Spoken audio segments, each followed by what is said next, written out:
Okay, so hi everyone. Thanks so much for attending this climate action planning webinar for Charleston County. This is the second in our series of 3 webinars we're going to be giving regarding our climate action process. So we had a climate action 101, I believe it was in June. And so for those of you who have attended both, we're going to do a little bit of recap on that webinar, not too much, but this one is focused more on implementation.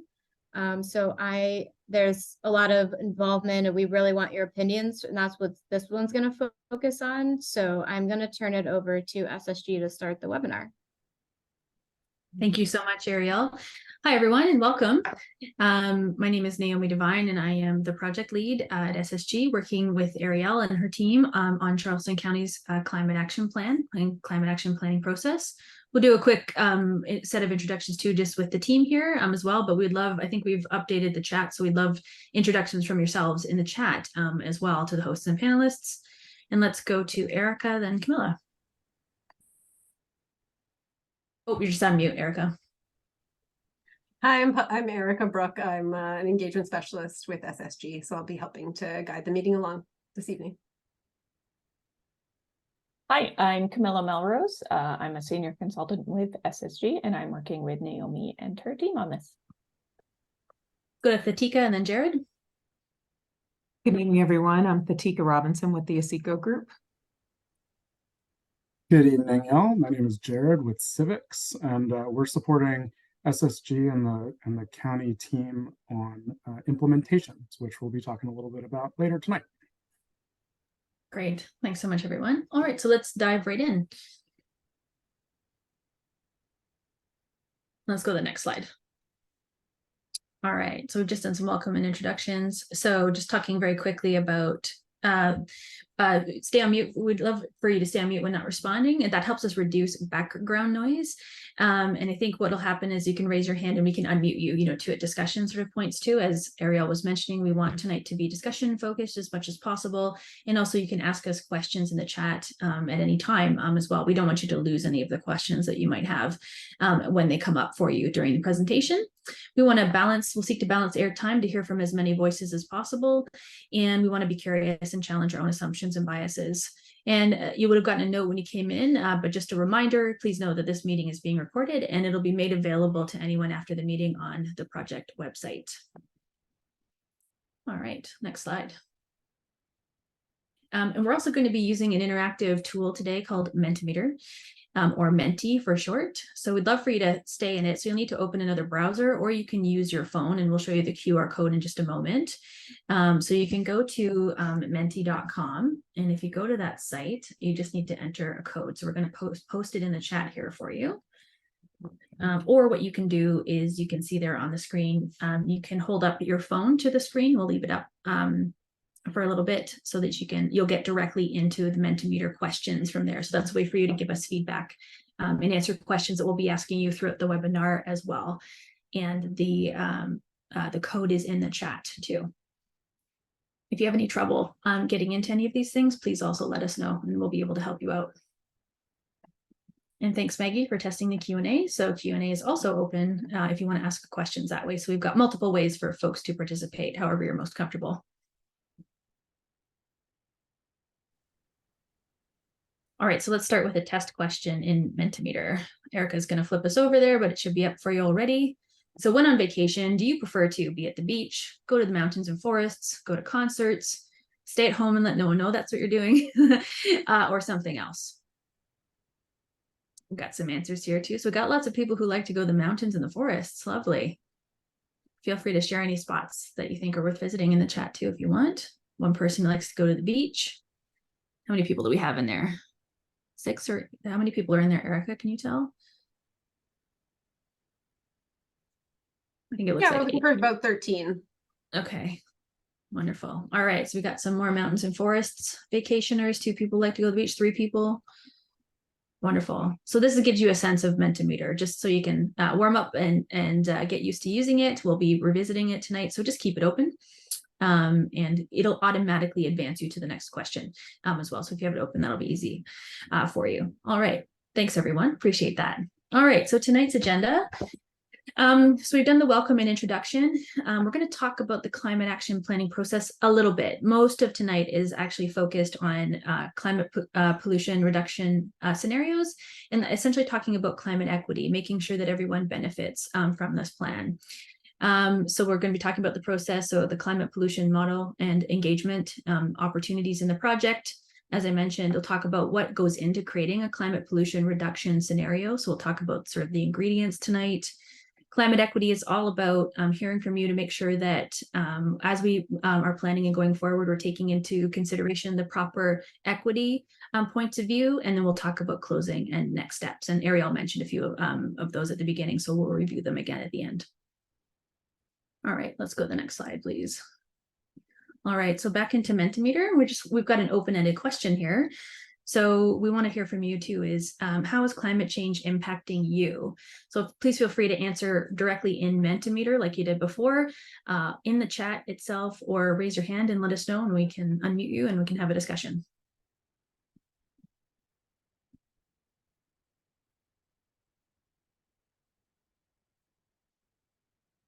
And I'll put the code for Menti back in the chat as well.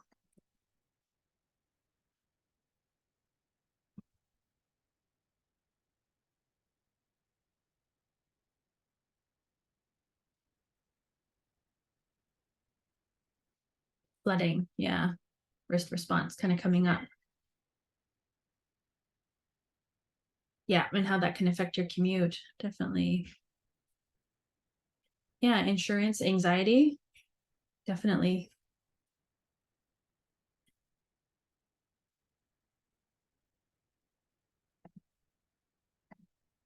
And you can feel free to ask any questions in the Q&A panel as well. And that's located at the bottom, essentially, of your Zoom panel. Habitat loss, yeah, planning activities, air quality, wildfires. How much smoke would you say you experienced this summer, Ariel, on the coast from wildfires? Was it a big impact, would you say? I think we definitely saw some, but not the same impact as other places Right. have experienced. Yeah.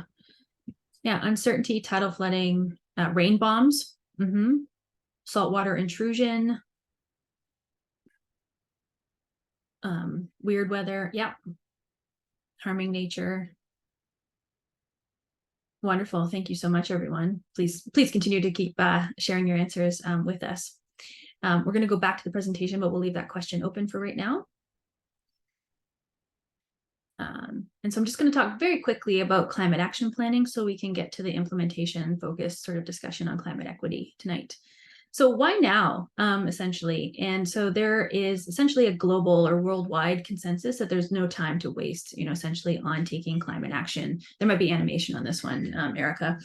And that we know that the consequences of inaction, like not taking any action, will be severe. So things like more frequent and intense heat waves, droughts, floods, for example, and hurricanes, as well as things like rising sea levels and a widespread loss of biodiversity.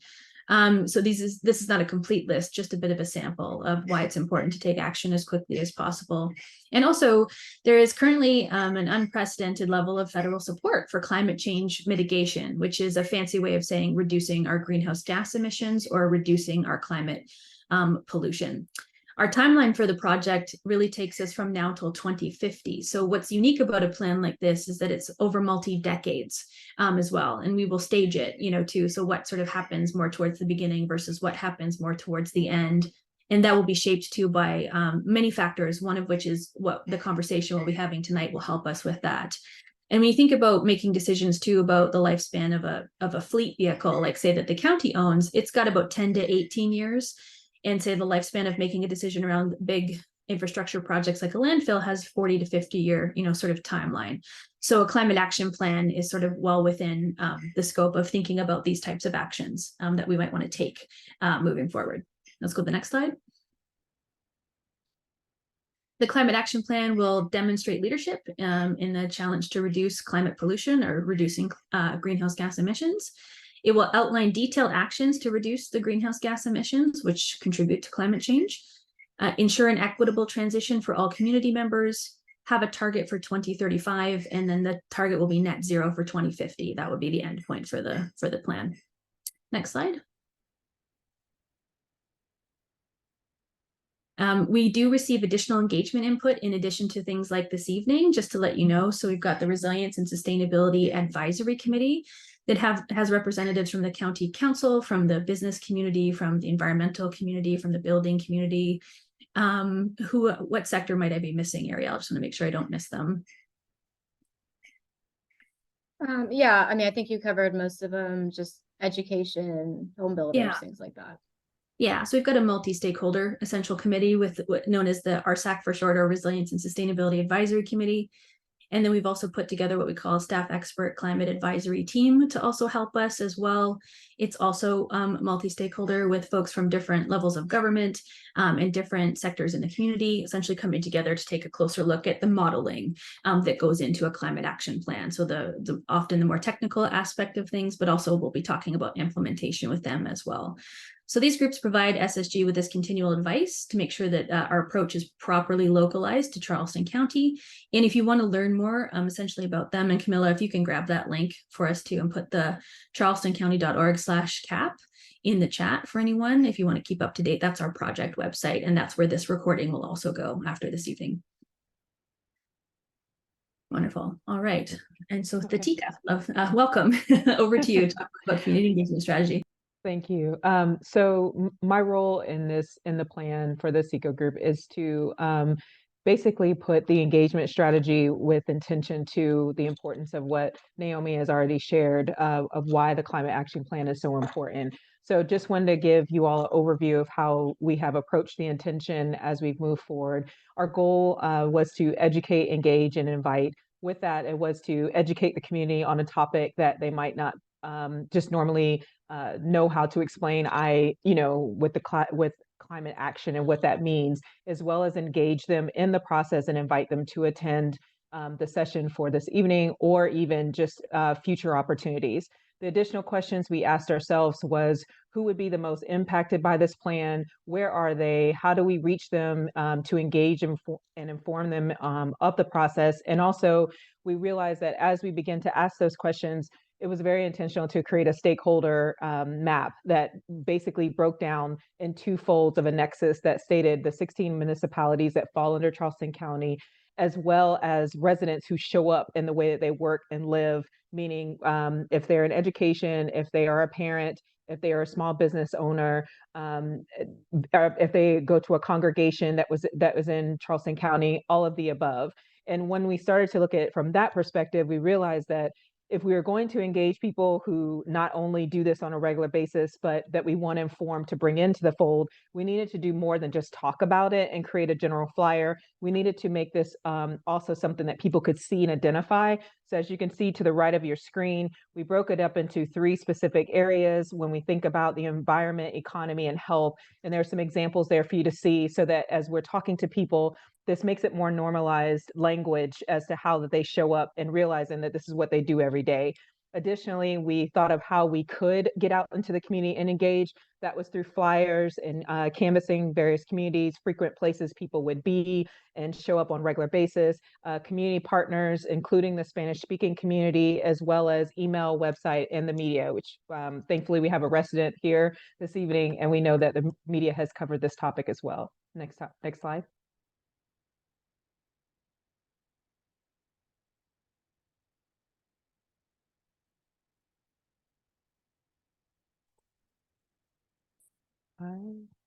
Thank you. And then just to show you some examples of the marketing communications that was done for the flyers and social media. To the left, you can see we wanted to put an example in there. In Charleston, we all can identify with flooding and know what that means. So giving an example of what that looks like, as well as the one in the middle pertaining to the heat and how that is impacting us here, as well as the translation in Spanish for the flyer. And then as we move forward, we want to make sure that people know that tonight is not the only time to be engaged. This is an opportunity to learn, but we're asking you to save the date, which will be upcoming for the next session, webinar, which will be Acting on Climate Together, Solutions for Charleston County. That will be... Okay, it just went to mute, sorry.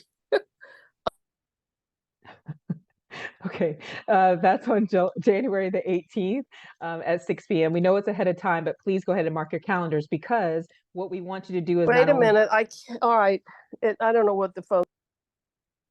Okay, We want to make sure that you know that even That. though you're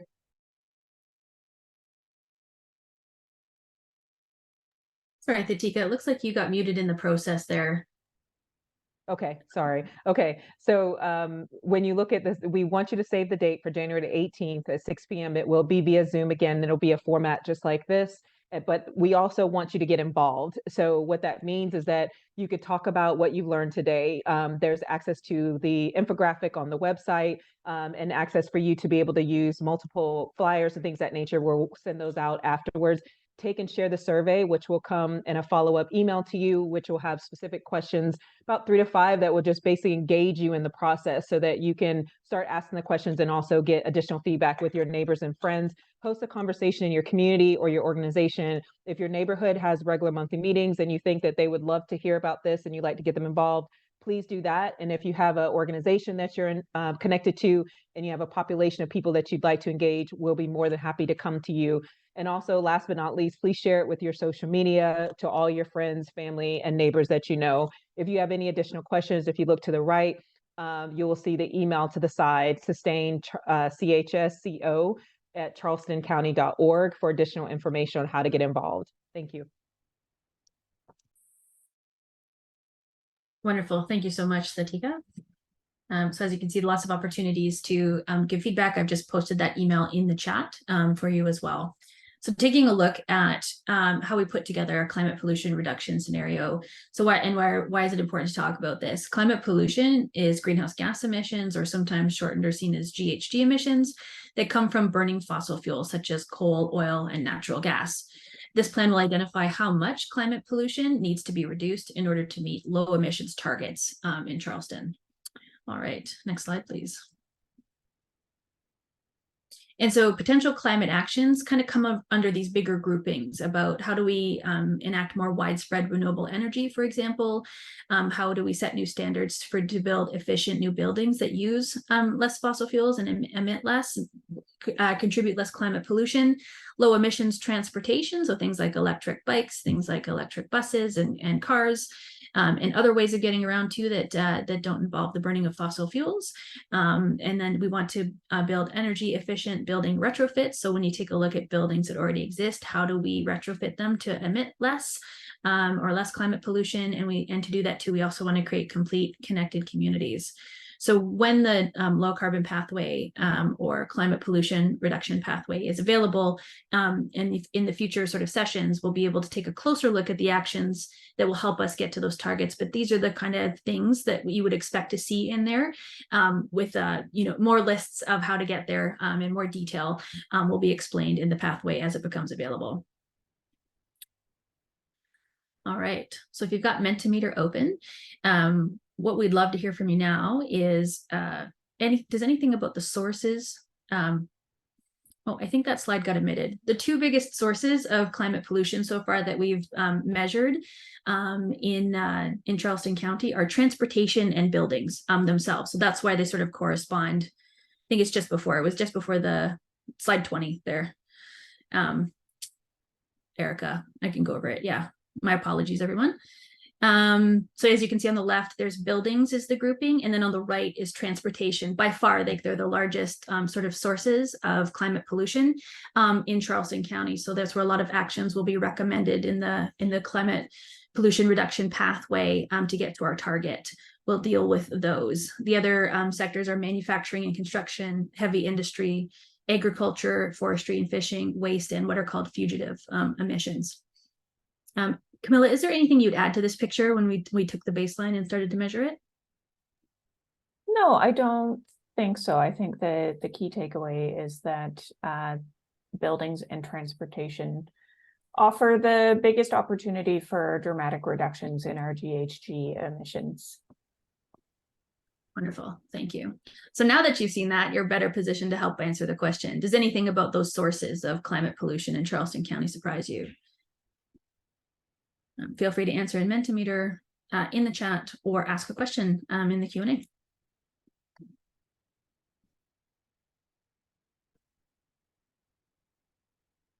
Or if you're not surprised, we're also happy to know that too.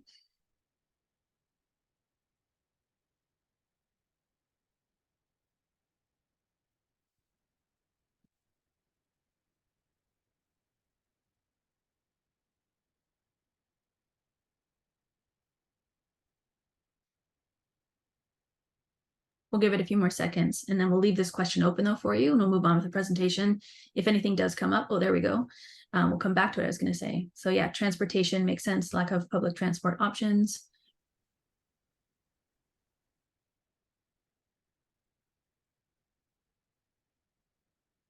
I've got a question to the panelists here too as well.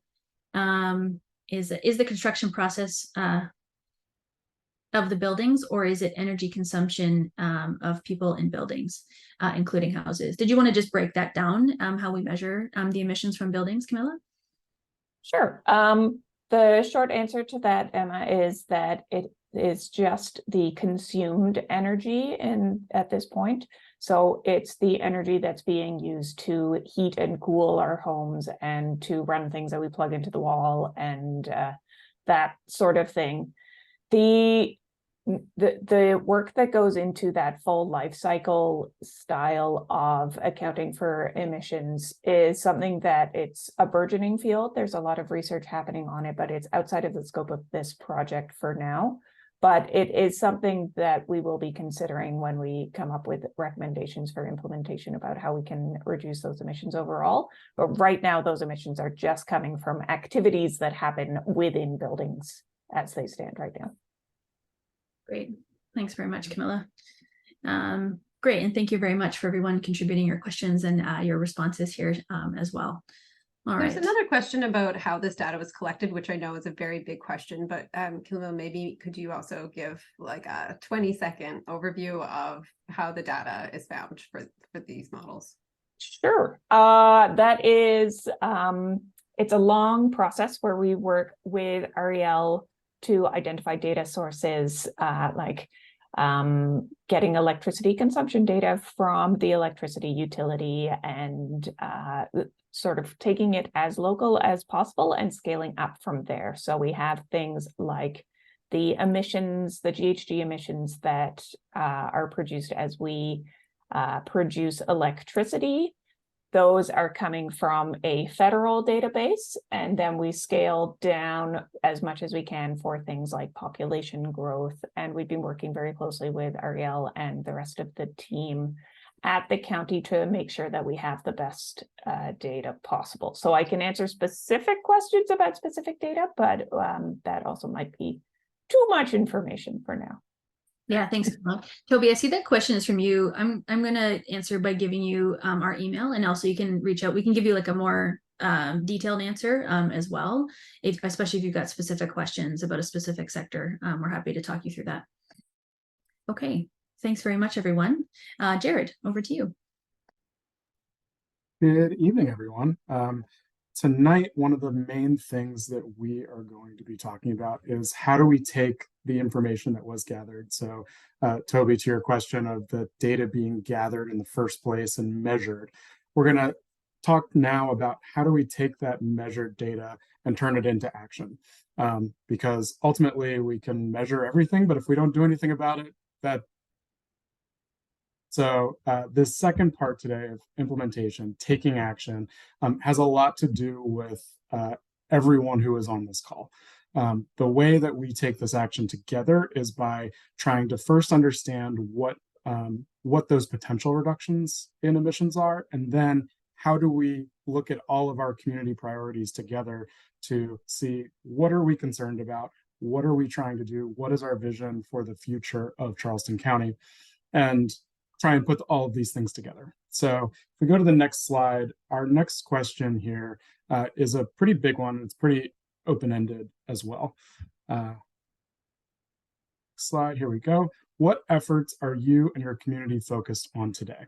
This is a very general question, but I'll tell you why. Really, one of the things that's important to know about all of the climate actions that could be taken in Charleston County is that ultimately, they all have potential community benefits. So one of the best ways that we can get to know really what folks in Charleston County are concerned about, what you're already working on, what kind of good efforts are already in place, is by letting us know today and over the next couple months what you are interested in doing the most for your community. This would be, in some cases, irrespective of climate action. what we can do together now, after we know a little bit more in this way, is shape climate actions to help achieve some of those goals. So if you could log into Mentimeter again and let us know, really, what are you working on today? We're really interested in this. We're going to document it and try and work with you over the next couple weeks and months to shape some of the actions so they focus on you and your community.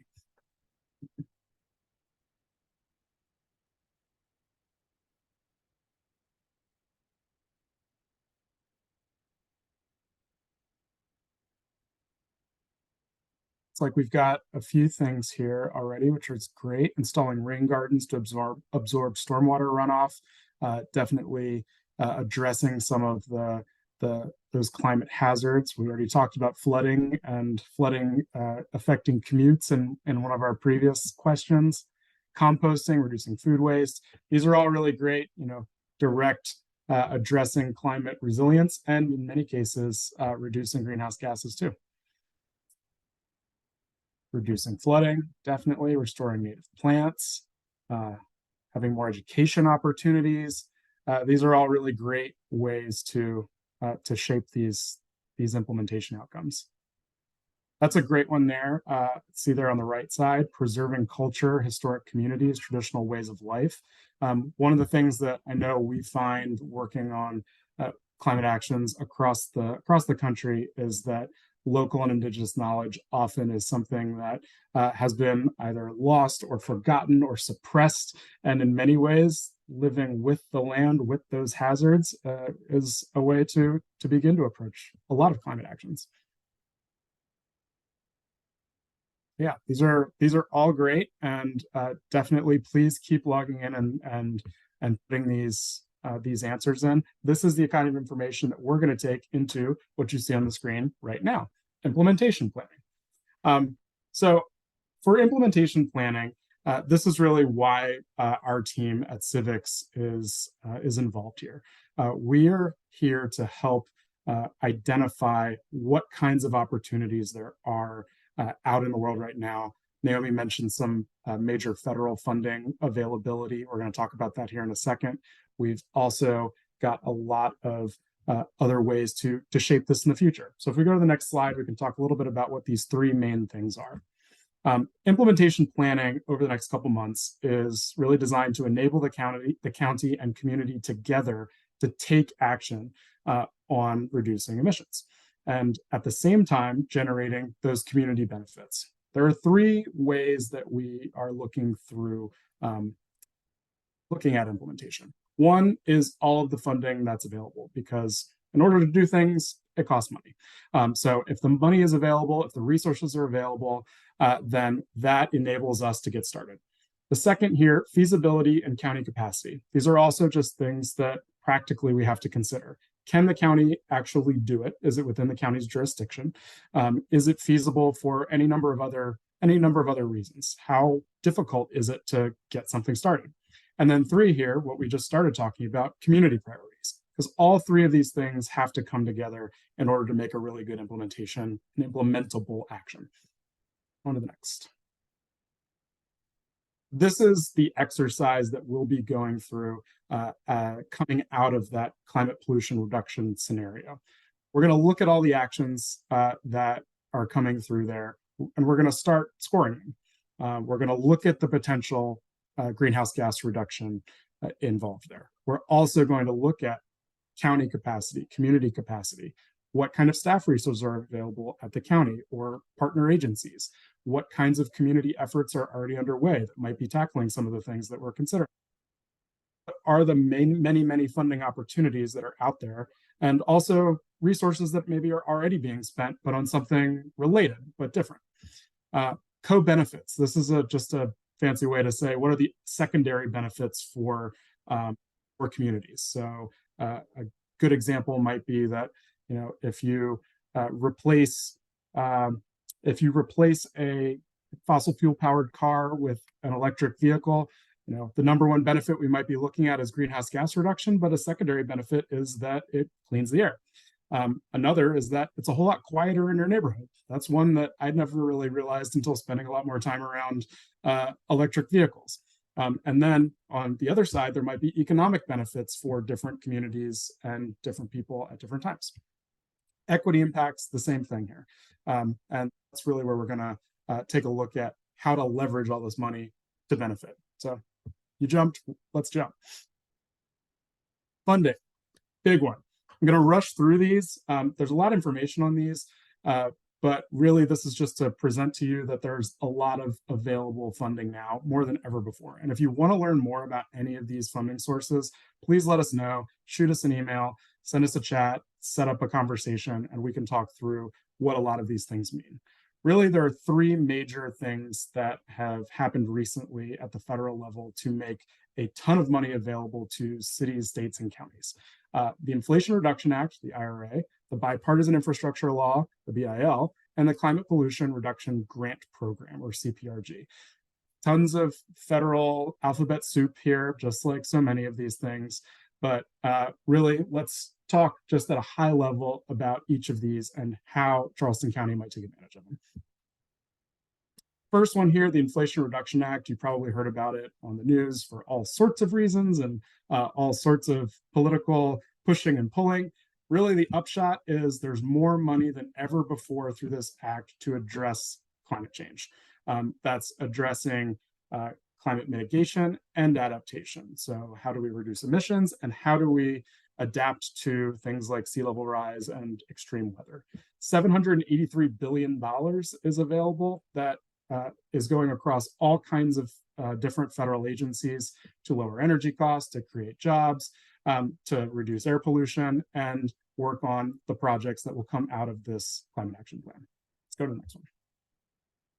Bipartisan infrastructure law, which predated the IRA, also tons of money available, $550 billion over the next couple of years, to focus primarily on infrastructure. So it's in the title, but this is really where we find putting these funding sources together becomes really important. So again, this is just to illustrate there's a lot of opportunity here. It's a lot of infrastructure that could use upgrading across Charleston County that could be more resilient to the impacts that we've already discussed and can be paired with Inflation Reduction Act money to make it a climate action. On to the next. And the third one I wanted to mention here, the Climate Pollution Reduction Grant Program, or CPRG, is actually a subset of that Inflation Reduction Act. This one's really important for states and counties because this is very directly focused on reducing greenhouse gas emissions. While Charleston County was not necessarily eligible to apply directly to this, the State Department of Health and Environmental Control is applying to this. So over the next couple months, as this program rolls out, Charleston County can work with the state, influence the state to be able to take advantage of these resources and others. The upshot here, nearly $5 billion in money to implement climate actions directly. So on to that second part, feasibility and county capacity. We've got all the funding available to get us started. Now we have to start to consider how can we spend it. These are a few of the ways that the county is going to work to prioritize those climate actions. Number one in all climate action plans is the emissions reduction potential. So how far can we bring that down? Second here, the capacity to act. This could be just straight up resources of who's available to work on these programs. Is there political support if it's necessary to appropriate funds for it? Things like that. Ability to improve services. The county is always looking to improve its service delivery. Could any of these actions with this federal money or other resources actually improve the services that you're seeking every day as a resident of the county? The fourth here is, universal cost. How much is this going to cost? Is the benefit worth the cost? That's a very basic calculation here, and it's something that each one of these actions will ultimately have to be screened through. And then finally, the co-benefits and equity benefits of each of these actions is really critical to that prioritization process. So again, like we talked about before, what are you already interested in? What are those benefits that could accrue to communities? That's just as important in this screen. On to the next. These are just ways that we start to ask these questions of each of the climate actions. You'll see there's a lot of questions here, and again, we can go over them specifically if you would like. But really, just at a high level, will this have a big impact? What is the urgency of such an action? Does it need to be done now? Is it something that we could or should wait for based on market trends, or we know that other resources are going to be available in the future? Is this actually within the county's authority to do? Ultimately, each level of government has its own ability to act based on how it's enabled, what legally it's able to do. These are questions we have to ask. Let's take a look at the next one. And then here, again, just more of those specific questions we'll be asking. Are resources available, or can they be accessed? Is this something that's been identified as important by the county or community? This is, again, why this engagement process is important, because the more you are able to voice that it's something that you're interested in, that's part of this prioritization process. And then finally, does this have the potential to reduce inequity? Does it materially benefit vulnerable communities? Does it benefit geographically vulnerable communities who are experiencing climate hazards already, for example? Could some of this be used to improve the resilience of those places? This is just a really quick image of what this is going to look like. Again, just to illustrate that we're going to be asking all these questions, we're going to be tallying all this stuff up, and then coming up with basically look like a score. So each one of these, based on the ability to act, the funding availability, the impact on equity, all is going to be tallied up. We're going to look at how those things shake out, and then talk about it all together to say, what do we prioritize? Like Naomi said, for that kind of first set of action, the second set of action, the third set of action. So let's talk a little bit more about those community priorities. To get this started, this is really one of the big reasons why we're here today, and why Katika's offer earlier tonight to meet with you or community groups around the county is so important, because this is an opportunity to voice those. So let's take a look at what ways these get shaped. So I've said in a lot of high-level ways here that we, you can shape this outcome. What does that ultimately look like? In the end, these actions look like programs and policies that you can take advantage of or are available for the county to use. So when you are giving us priorities, or you're sharing those priorities with the county, you can inform things like how that program might be designed in the future, how accessible it is, or what kinds of priorities need to be made to make it an equitable program or policy. You can help prioritize the benefits and the beneficiaries. This is a way to again take advantage of the funding that's out there. And then the fourth here, urgency. If it's a priority to you today, then it might be more urgent as a community need, and for the county to help take action on it. These are the two main points of why we ask these questions, mostly because many climate actions can also address other community concerns. And then at the same time, many of the other actions taken to improve the community, things you're already doing, can be modified or leveraged to reduce greenhouse gas emissions. There's no reason to keep these things. So just to get us back into our question and answer program here, we've got two open-ended questions for you. Number one, what are your top priorities for community improvements? This could be anything. Some of these things were mentioned in the previous question. And then the second, how might climate action support these priorities? You don't have to know that today, but if you want to, say a way that you think it might be able to, we can continue to talk about that a little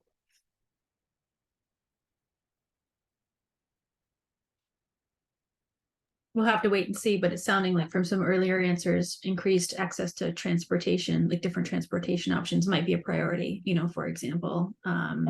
Often helpful to think through, what would it make it easier for you and your community members, to take climate action, is another way to think about it. Yeah, so if anyone has answers to this or related questions, there we go. It's a very specific one. That's great. I love how when we can get specific, because that really does help shape some of these things. Connected sidewalks, better public transit.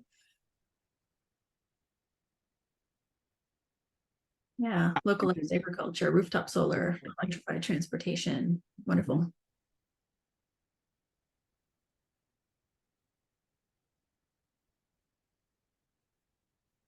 Decrease energy costs. That's a major equity concern for sure, and just really improving material conditions for people across the county. Maybe solar, that's great.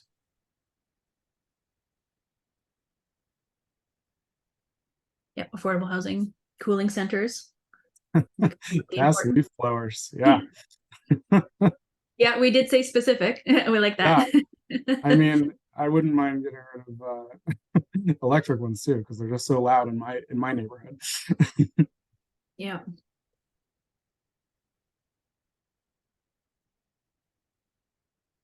Expanded composting program available to all. Smarter and stronger permitting and zoning regulations, to avoid new and immediate future conflicts. Yeah, community benefit agreements with developers. Great. These are great. Yeah. Yeah, please keep them coming. Or green space. That's definitely a universal benefit there that has a lot of climate benefits.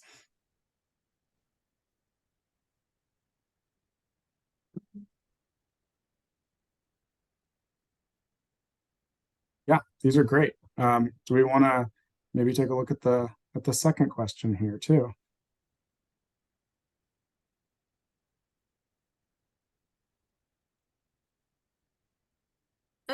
How might climate action support those priorities? That piece you can answer in that same Mentimeter. Super. Yeah, it's all built into it's a two-part question. So if you want to, don't hold back. If you want to add more details about how climate action supports those priorities. But we do have one more. We got another sneak preview. We can move forward in just another moment, I think. Yeah, just also want to check in if anyone wants to share anything in either the chat or question and answer too, if you're not sharing in the Mentimeter.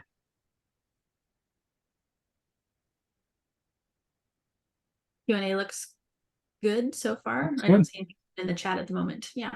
Super. And Fatika's put a reminder. We don't expect you to have all the answers tonight. Definitely. Tonight might be an introduction for you. So please feel free to reach out by email, too, and follow along on the project website to also submit ideas. They're welcome. Great. Do we want to take a look at the next question then?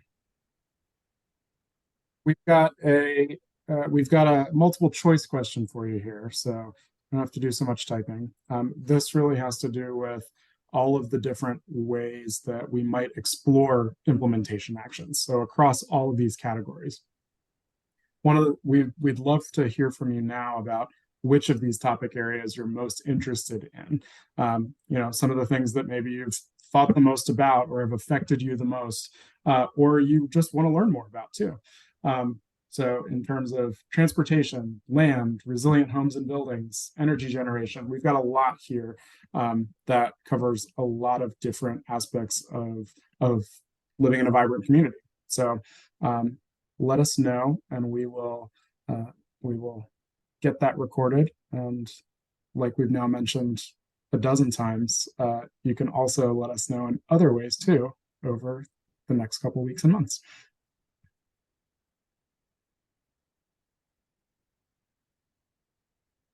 A pretty even split at the moment. Pretty impressive.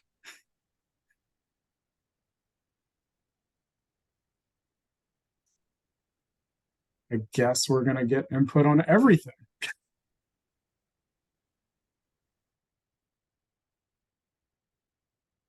Jared, if you don't mind, if I might just share, I think this is a good time to add as people are thinking about the questions that that has been intentionally created, which I love for engagement, it's all about bringing people in and leaning in more. I just want to reiterate that if for some reason you feel like this is something that you want to bring to your community for a more detailed conversation, this is exactly the way the conversation would look. We will not be coming to you and just speaking in a lecture format. It will be intentional questions, and the space would be specifically created for engagement and dialogue. So just know that if you feel like, man, there's like 5 of the people I think should have been here, we can definitely do a conversation like that. Our goal is to make sure that we engage as many people as possible to get feedback. So just want to put that out there, and the emails in the chat. So you will get feedback, and we will schedule as soon as possible. So if you are liking this feedback and this type of engagement, please know that's exactly how it would be if we came to your community or to your organization. Thanks a lot, Fatika. That's great. And I think, we can also work with you if you have other specific questions too. You can help shape some of these questions moving forward as well.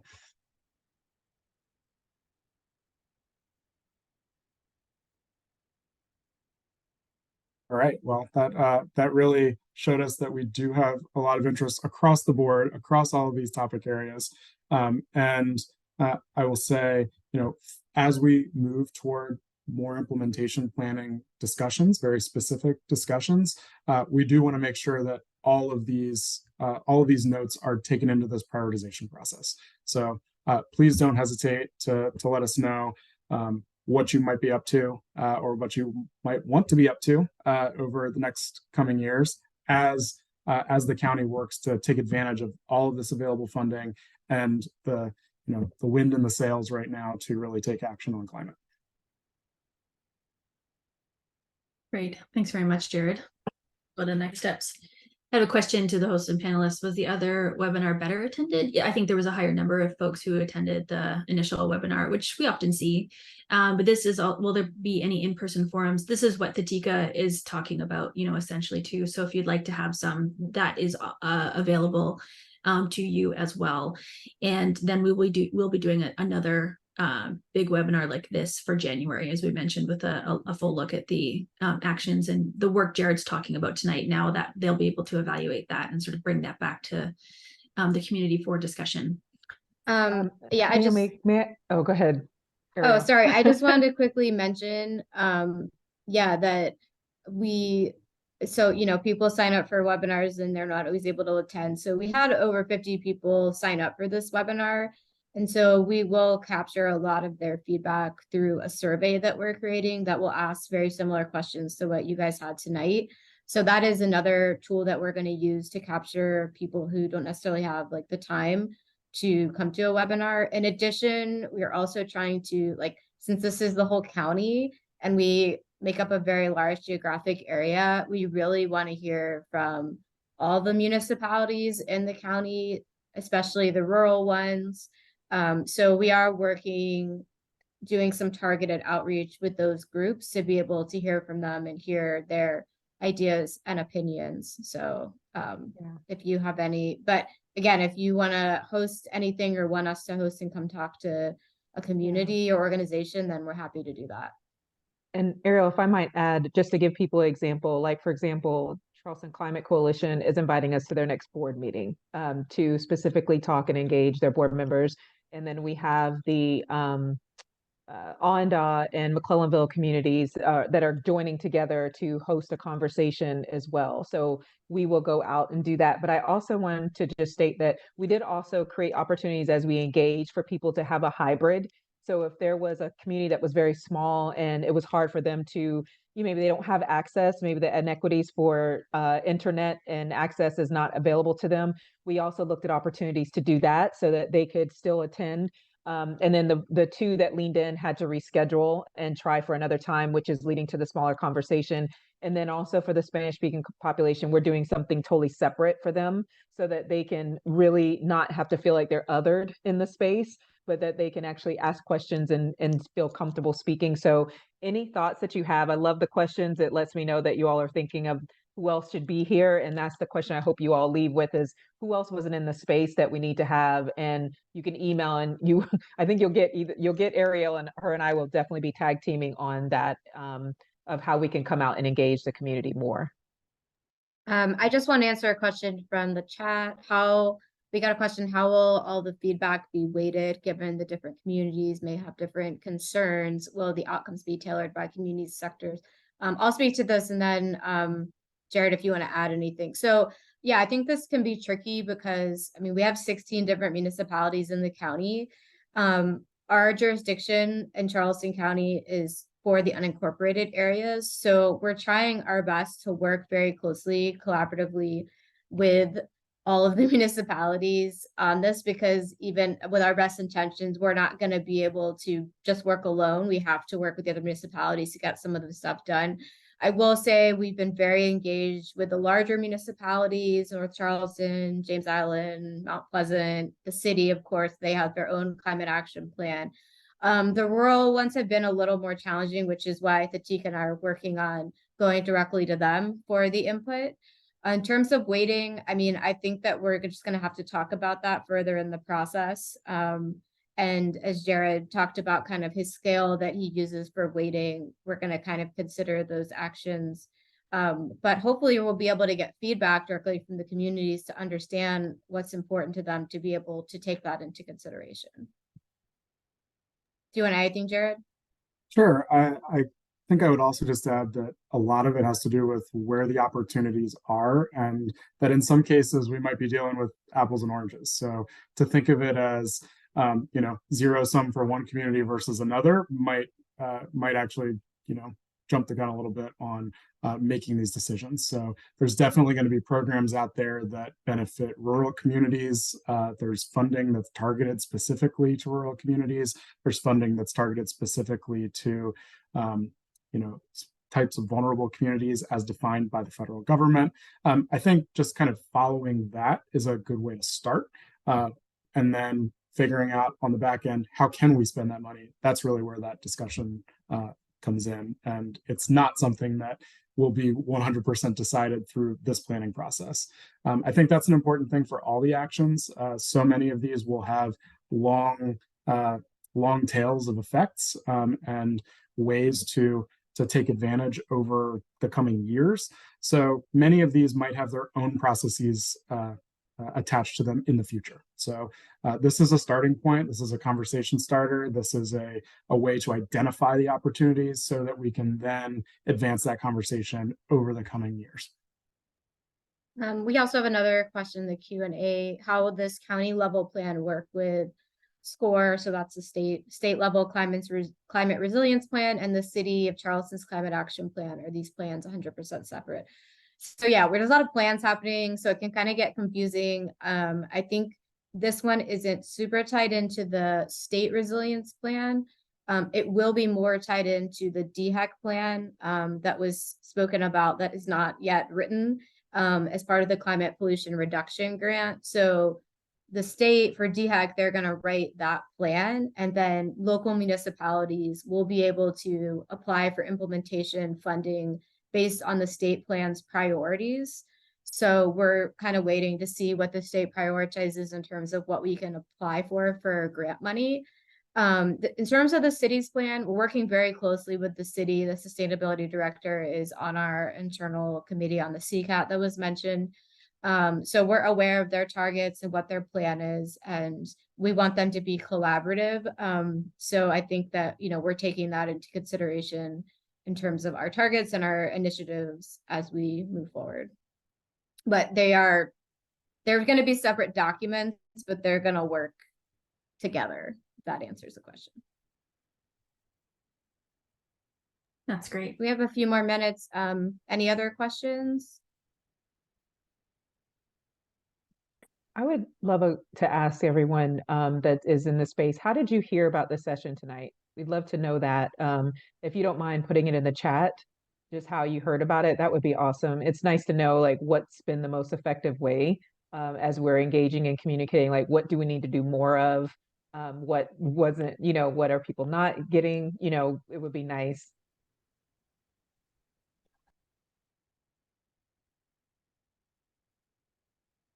Okay, it looks like we had somebody who signed up directly for the emails. A direct email from CCRS looked like a couple of answers.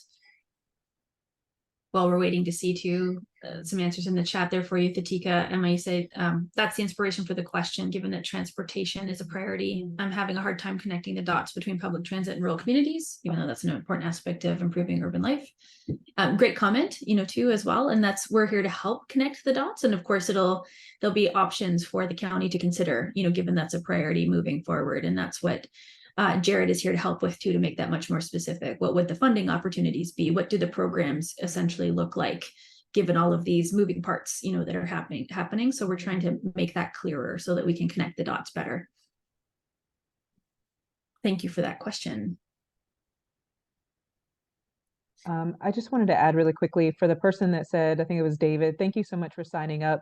Just a reminder, because we will be following up with the links and everything for your, to be able to share and have access to review, as well as with the survey. If you can, Ariel, I don't know if you have access to the link for them to sign up for the newsletter, but if it could be dropped in the chat so they could, get access to it and sign up this evening, that would be great. I know we'll have it in those that signed up, but if they want to. Yeah, I don't have it right now, but I will send it via email as a follow-up to this webinar. Okay, thank you. Great, thanks very much. So as you can see, we're in the low carbon pathway, or that's climate pollution reduction pathway is another way of saying that, formulation stage right now. And so we'll be moving into implementation phase next, and then taking a look. Of course, with the plan that we're putting together, we do have financial analysis, co-benefits, which are like the additional benefits that come from taking climate action as well. So really good things essentially that happen, and the equity analysis that'll all go into the drafting of the plan. So we've still got a ways to go, and we'll be going until next April working on this plan. And so we hope that you'll want to reach out and have in-person conversations, as Thatika has offered, with Ariel as well in your community. We hope to see you again in January as well, and we hope to see your emails with suggestions and considerations in the in Ariel's inbox. And we have an evaluation for you for tonight as well, so we'll throw the link in the chat momentarily here for you. And just want to say thank you so much to everyone for your time and your participation with us this evening. It's good to see you all. As Ariel mentioned, we had some more people sign up, or perhaps they had other things taking them away this evening, but the recording will also be placed on the project website for folks to view and send us feedback that way as well. Any closing comments, Ariel? I was just going to say thank you so much for attending, and we're very excited that people are interested in this topic and want to work on this, and we look forward to hearing all of your ideas and more from you in the future. When will the so we had a question, when will the feedback take place? It's ongoing. Yeah. So tonight is forms of feedback. We've had feedback up until this evening. It's carrying forward as mentioned tonight in the different sort of pathways, and we'll also have another webinar like this in January as well. So there's multiple ways for feedback to take place, or you can just directly give feedback via the email. So we'll put that back in the chat for you. Oh, she said feedback on the actual plan. The draft plan that will come after January. Yeah, details for that will also go on the project website. Yes. Yeah, you're welcome. Great. I'm just going to stop the recording now.